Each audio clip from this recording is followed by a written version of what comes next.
India celebrated its Independence Day with flags, speeches, and patriotic songs. But behind the celebrations, one of the country's biggest political battles was unfolding. And this time, the fight was not simply between the BJP and Congress. It was over what it means to be Indian. Congress President Mallikarjun Kharge accused the BJP and RSS of spreading hatred and dividing Indian society. He defended young protesters demanding jobs and fair examinations, arguing that taking to the streets peacefully is a constitutional right, not an act of anti-nationalism. But during the same Independence Day celebrations, the BJP accused Congress leaders of disrespecting Vande Mataram, one of India's most powerful national symbols. Congress rejected the accusation, saying nobody attempted to stop the national song.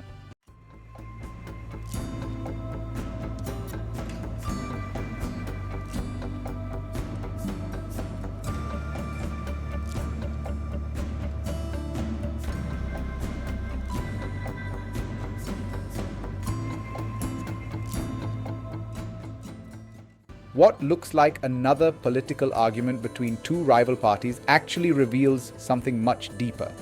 India is not only becoming more politically divided, the country is increasingly arguing over the meaning of its own national identity. To understand why this matters, we have to look beyond one ceremony.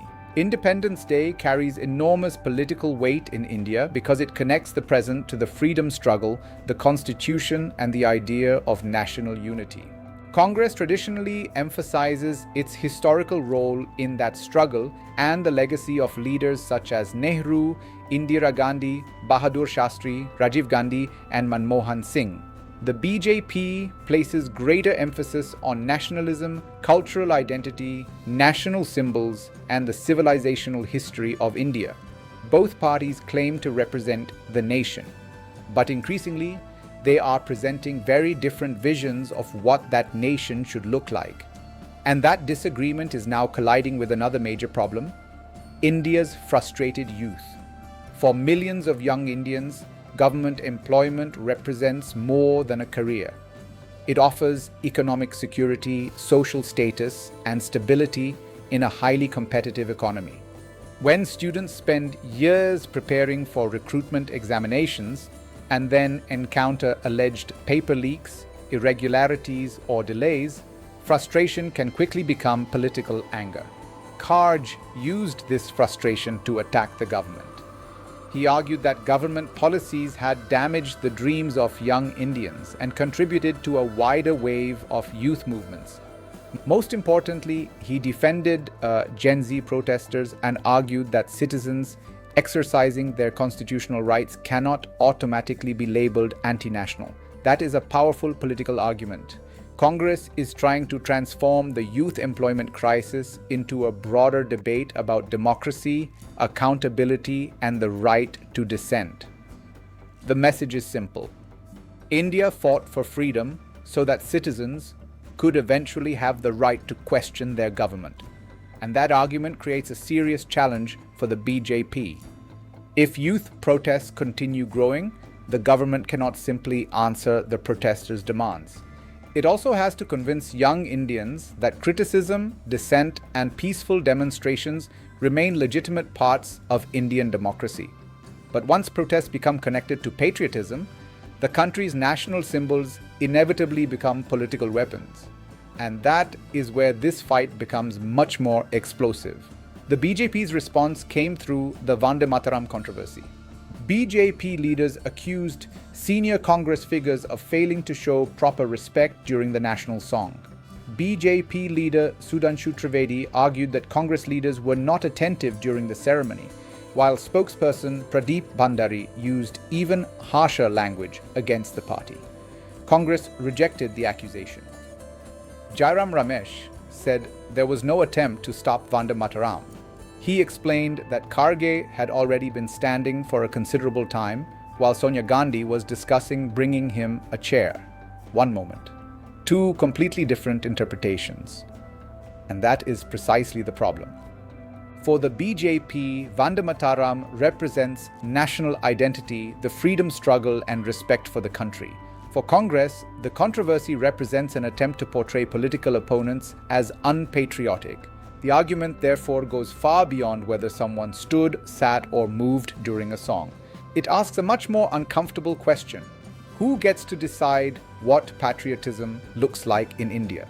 That question matters because India's political divisions are no longer limited to economic policy or elections.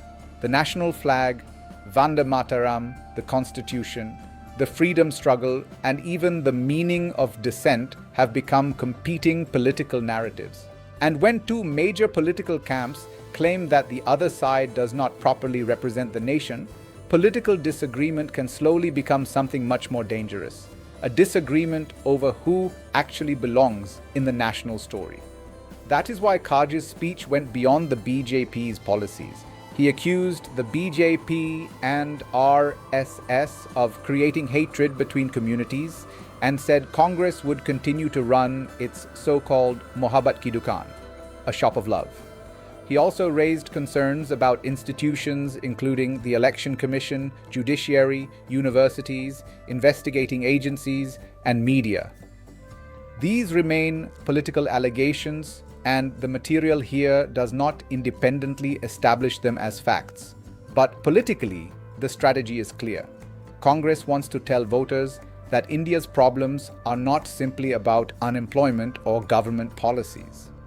According to its argument, youth frustration, protest rights, and institutional trust are all connected to a larger question of democratic accountability. That gives Congress a much bigger battlefield. But it also creates a major test, because if Congress wants to present itself as the defender of democracy, it must eventually prove that it can offer solutions, not just criticism. The party must explain how it would create jobs, reform recruitment examinations, and restore young people's confidence in public institutions. The BJP faces a different challenge. Its political identity is strongly connected to nationalism and cultural pride. But if youth frustration continues, nationalism alone may not answer the economic concerns of millions of young voters. That creates a political dilemma. How does a government maintain a powerful national narrative while convincing frustrated young citizens that their economic future remains secure? And there is an even bigger issue. This confrontation shows how political polarization can eventually become social polarization. When one side sees itself as the defender of nationalism, while the other presents itself as the defender of constitutional democracy, ordinary political disagreements can begin to look like moral battles.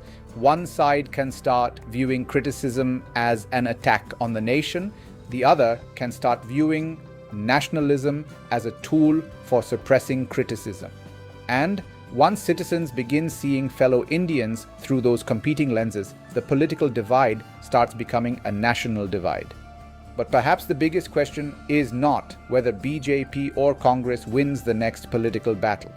It is whether Indians can disagree about the future of their country without turning that disagreement into a question of patriotism itself.